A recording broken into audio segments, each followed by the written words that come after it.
여러분은 신당동 하면 어떤 것들이 떠오르나요? 떡볶이? 핫플레이스? 힙당동?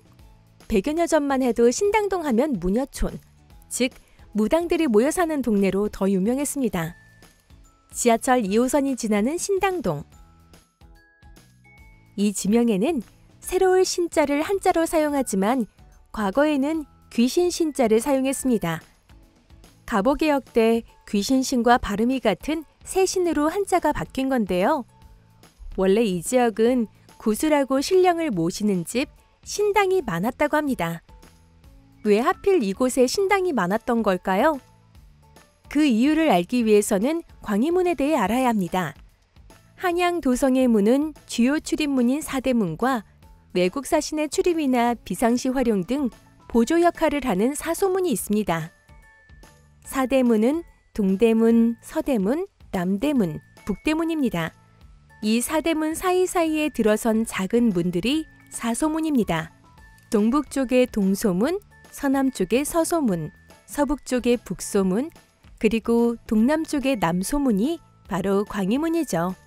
광희문은 태조 5년 수도를 방어하기 위해 한양 도성을 쌓을 때 세워진 문입니다. 임진왜란 때 큰 피해를 입었고 숙종 37년인 1711년에 다시 세운 뒤 1719년 광희문이라는 현판이 걸렸습니다. 이후 6.25 전쟁으로 파손된 채 오랜 시간 방치되었다가 1975년 도로공사와 함께 복원되며 남쪽으로 자리를 옮기고 지금의 동대문 역사문화공원역과 신당역 사이에 자리하게 됐습니다. 광명의 문이란 뜻의 광희문. 이 화려한 이름 뒤에는 두 개의 또 다른 이름이 있는데요. 그중 하나는 수고문입니다. 수고문은 물이 빠져나가는 문이라는 뜻인데요. 과거 청계천은 오간수문을 통해 성 밖으로 흘러나갔고 남산에서 발원한 하천은 이간수문으로 흘러 성 밖에서 개천과 합류했습니다. 이 두 수문과 광희문의 위치가 가까워 수고문이라고 불렸던 거죠. 또 하나의 이름은 시고문입니다. 시신을 내보내는 문이라는 의미로 상효가 나가는 문이었기 때문에 붙은 이름이죠. 그렇다면 상효가 나가는 문은 왜 필요했을까요? 조선시대에는 도성 안에 묘를 쓰는 것이 금지되었기 때문에 도성 안에서 사람이 죽으면 시신을 성 밖으로 내보내야 했습니다. 이때 동쪽에 무덤을 조성하기 위한 장례 행렬은 광희문을 통해 빠져나갔죠. 신당동 일대는 공동묘지로 사용되었고 조선시대 질병을 관리하던 국가기관인 동화린서도 이곳에 자리하고 있었습니다. 또한 1801년 신유박해 때 순교한 신자들의 시신이 광희문 밖에 묻히기도 했죠. 이렇게 자연스럽게 광희문 주변에는 망자의 넋을 기르기 위해 무당들이 모이게 되었습니다. 반면 왕이 동쪽 교회로 행차할 때는 광희문 인근의 동대문을 이용했는데요. 그런데 광희문을 통해 도성을 빠져나간 왕이 있었습니다. 바로 인조인데요. 병자호란 당시 적군을 피해 피난길에 오른 인조의 가마가 광희문을 지나 도성을 빠져나갔다고 하죠. 이렇게 광희문은 사람들과 가까운 문이었지만 어쩐지 서글픈 사연도 많은 문인데요. 사실 지리적으로 보면 굉장히 중요한 자리였습니다. 당시 광희문을 통해 도성 밖으로 나오면 지금의 신당역 동쪽의 황학동 일대입니다.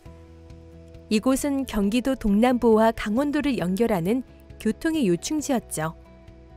전국 각지에서 다양한 상품이 모이는 물류 거점 역할도 했습니다. 조선 초기부터 이 일대에는 상인들이 모여 농산물, 수공업품, 직물류 등 다양한 물품을 거래했습니다. 도성 내부는 양반 중심의 환경이었던 반면 이곳은 상업이 활발한 서민들의 생활터전으로 자리 잡았죠. 지리적 특징 덕에 신당동과 황학동 일대는 오랜 시간 꾸준히 상업이 발달했고 지금도 이곳에는 여러 시장들이 남아 있습니다. 특히 신당역 주변의 서울중앙시장은 해방 직후인 1946년부터 자리 잡아 서울의 남대문 시장, 동대문 시장과 함께 3대 시장 중 하나로 꼽혔던 시장입니다. 한때 서울 시민이 소비하는 양곡의 약 70%가 거래된 곳이기도 합니다. 그만큼 쌀집이 많아 일명 싸전거리라고도 불렸죠. 또한 이곳은 고 정주영 현대그룹 창업주가 처음 사업을 시작한 바로 그 쌀가게가 있던 곳이기도 합니다. 하지만 지금 쌀집은 대부분 사라지고 새로운 시대 흐름에 맞춰 변화하고 있습니다. 서울 중앙시장 지하에 마련된 신당 창작 아케이드에서는 신당동을 기반으로 한 젊은 예술가들의 작품을 감상하고 시민들이 함께 참여할 수 있는 다양한 프로그램을 운영하고 있습니다. 신당동 떡볶이 거리에서 광화문까지 가는 길은 명인골목입니다. 좁은 골목길 사이사이 작은 미술관, 그리고 몇몇 대장간을 만날 수 있습니다. 한때 대장간 거리라고 불렸던 곳이기도 하죠. 조선시대에는 상여가 드나들고 신당이 자리했던 곳, 근현대에는 도심 최대의 양곡을 취급하던 곳. 이처럼 신당역 일대는 오랜 시간 동안 우리의 삶과 죽음을 가장 가까이서 지켜본 곳입니다. 올여름 신당역에 내려 광화문까지 함께 걸어보는 건 어떨까요? 시간을 거슬러 걷는 역사여행과 더불어 다양한 먹거리, 그리고 문화예술이 살아 숨쉬는 오늘의 신당동도 꼭 즐겨보시기 바랍니다. 지금까지 한국고전번역원이었습니다.